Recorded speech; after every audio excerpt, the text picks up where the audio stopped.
So hey everybody, this is Father Sean, and we are at St. Augustine Church in Minster, Ohio. I say we because Anthony Moeder, our organist, is here with me, our director of music for Immaculate Conception in St. Lawrence.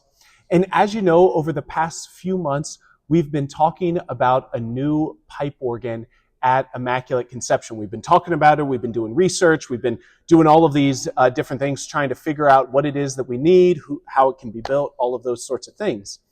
And so what we decided to do was to make a little video. And this video comes from the fact that as I was going to different councils and committees and just kind of giving an update, it was clear that people were interested, one, about the project, but also that people didn't exactly know how organs work and all of those sorts of things and all that goes into creating a pipe organ. So we thought we'd make this little video to describe how a pipe organ works. So a couple things. Pipe organ. 3 kinds of pipe organs. Most classically, is that a way to say that? Most classically, is a mechanical action organ. So mechanical action organ, if a stop is pulled, these things called stops, and you hit a key, it has a series of levers that open up the organ, the pipes, and sound comes out. Maybe I should back up. I am sitting at the console, right? The console has the keys that look like a piano. You can see there's multiple levels. There's actually 3 manuals here. But then detached from this is the actual organs, the pipes. And we're going to go inside the pipe organ to show you all of that. So mechanical action. You press a key, and a series of levers opens up the particular pipe so that sound can come out. That is not what this is. It's not what Bachman's has currently, nor is it what St. Joseph has currently. What all 3 of these organs, this one in Minster, the one in Bachman's, and the one in Wapakoneta, are what we call electric action organs. So the action that gets from the key or the console to the pipe is an electric signal. So you push a key, electric signal sends the information to activate that particular pipe. Pretty straightforward. And then the third kind of organ is an electric organ, which is what we have at St. John and St. Lawrence. You press a key, and a sound comes out of a speaker. A pre-recorded sound comes out of a speaker. So this one is actually opening a stop so that wind goes through one of the pipes to make the sound, right? Hence a pipe organ. So what we're looking at building at Immaculate Conception is an electric action pipe organ. That was the middle of those three options. So an electric signal sends, a key is pressed, sends an electric signal to open a particular pipe, so a particular sound comes out. So I'm going to hand it over to Anthony, who's going to sit down on this bench, and he's going to show you a little bit about this pipe organ and how it works. So here we are in front of the organ console. We've got Anthony at the organ, and as you can see, there's a 3-manual organ, but then also down below there is a pedal rank. So all of those organ pedals, you notice it looks like piano keys, and that's because he can play those with his feet, which Anthony does regularly because he is just that good. So what we're going to do is just show you that, so none of the stops are pulled. You see all those white knobs over his right shoulder, none of those are pulled. So as he plays different keys, no sound comes out, right? So then if he pulls out one of the stops, it's going to add a rank of organs. So as he plays it, you'll hear it. And then he can add more sound by pulling out more stops. Right? And they're going to be different sounds.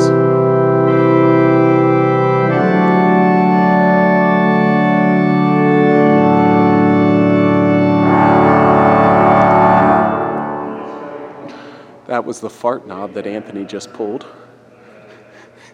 The bombard. The bombard, he said. So, yeah, the different keys are tied to the different parts of an organ, so the grate, the swell, the choir, and the pedal. So, and then the white things in front are the unification, right? So that kind of ties things together. So things can play in multiple places.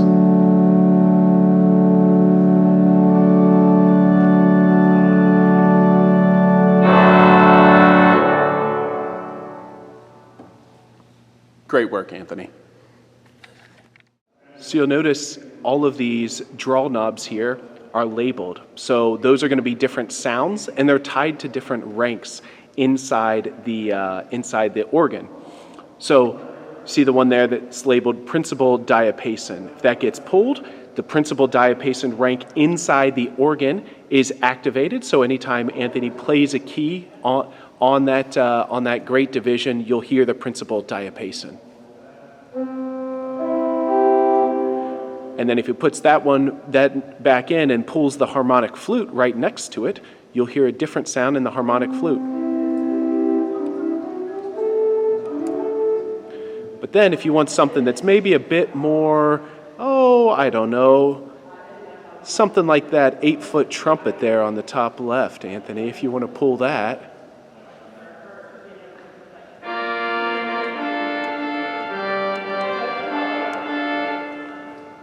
Wonderful. So you can see all the different sounds.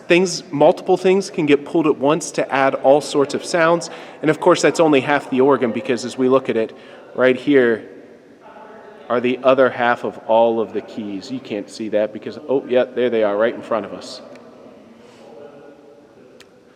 Some Oscar-worthy camera work right here, Father. Thank you.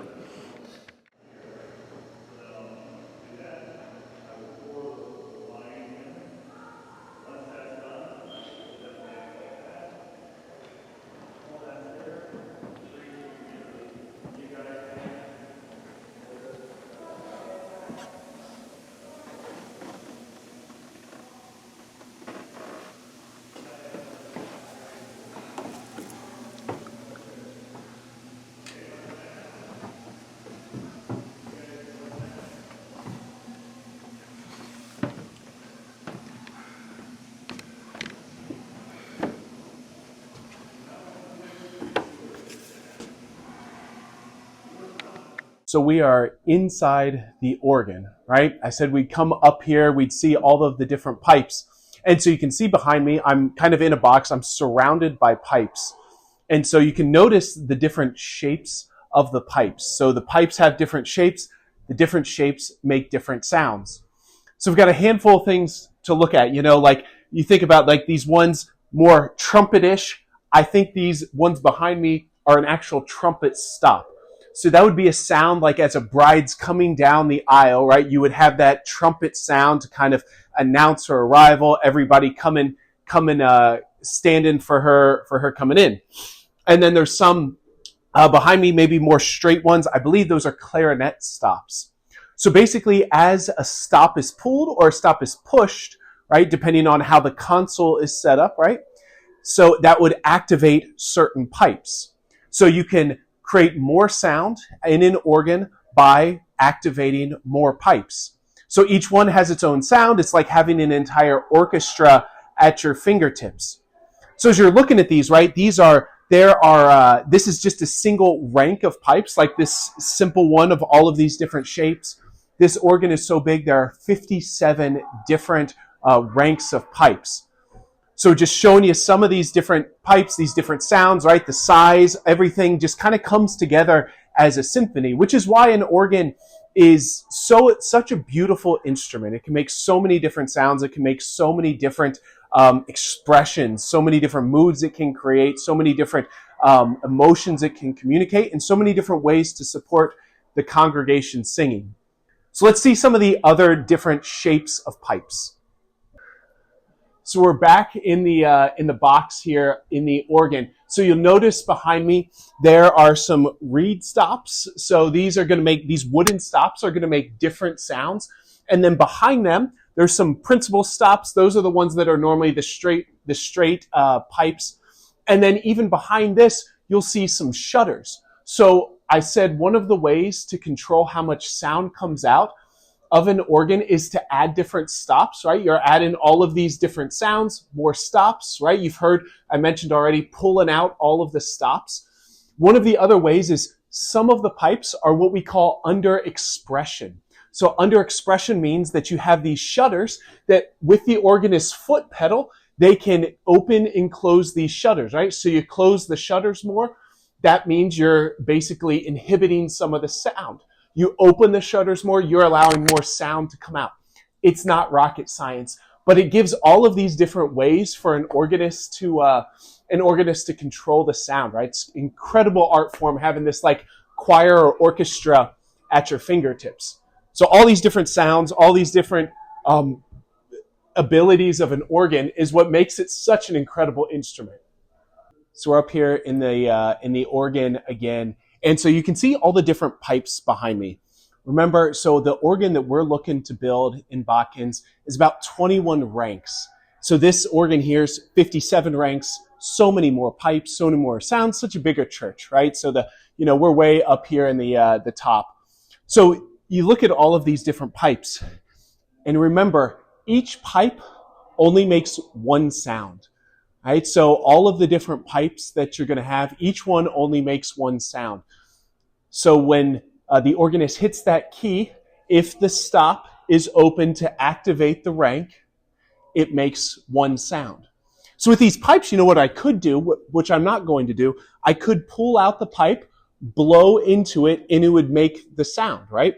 Because that's what's happening. This wind chest that's here below, that's all made out of like very much handcrafted wood, is what's going to activate and allow the organ to make sound. So lots of pipes, lots of sounds, lots of glory for our Heavenly Father. All right, so I am under the pipes, right? Pipes above me, down below, electronics galore. So we said this is an electric action organ, which means you hit a key. If the stop is pulled, it's sending a signal to this motherboard here that is controlling all the electronic components of the organ. So this is a rather new organ, so ours would look something similar, probably not as big, but there's suppliers that make all the electronic components for an organ. So this is just what we're looking at. You think about all of these different electronic components. This isn't even, of course, the entirety of it, but just to give you a sense of all of these components that help to control a pipe organ. And then I'm going to reach up and move the camera just a little bit, because on this side of me are the wind chests. So they're the things that are going to control the air pressure of an organ to make sure that we get the right air pressure. So this is what we're looking at here of these the organ. What was that, Anthony? Reservoir. Anthony just corrected me. These are the reservoirs, right? Make sure we get the right pressure, the right sound. Too much pressure, bad sound. Not enough pressure, you're not going to hear it. All right, so what you can see are the facade pipes behind me, the facade being those front pipes. Then the rest of the organ that we went inside of is behind that. I'm standing here at the console. So I know there was a lot of information, and there's a good chance that I didn't do a great job explaining it. There's also a good chance that I didn't do a good job filming it and some of the quality's off. I don't think we're going to win any Oscar awards for documentary with this video, but hopefully you know a little bit more. And if you want to gain even more knowledge, just start watching YouTube videos about pipe organs, how they're built, how they work, all of those sorts of things. There's a lot of really cool videos out there about how organs work, how they're constructed. And so, but this is just kind of the tip of the iceberg, and I am no expert in organs. I've just learned a lot over the last year. So thanks everybody if you've made it this far for watching. Thanks for praying for this project. If you've already donated, thank you so much. As we work in kind of the next steps of getting designs, getting certain things coming, we'll release those as they're available. But right now, we're just trying to inform the congregation, inform all the parishioners about, well, what goes into a pipe organ. Maybe at another video, we'll kind of talk about what the current issues with the pipe organ at Immaculate Conception. I might have put those in the bulletin or something else before, but maybe it'd be helpful to go over those again. So anyways, thanks so much for paying attention. We're grateful for the people at St. Augustine in Minster, especially Jared Post, for allowing us to go inside the organ, for allowing us to film this here. So Thanks, everybody, for your support, and we'll see you next time at the Holy Face of Jesus Parish. On behalf of Anthony, I'm Father Sean Wilson. Talk to you later.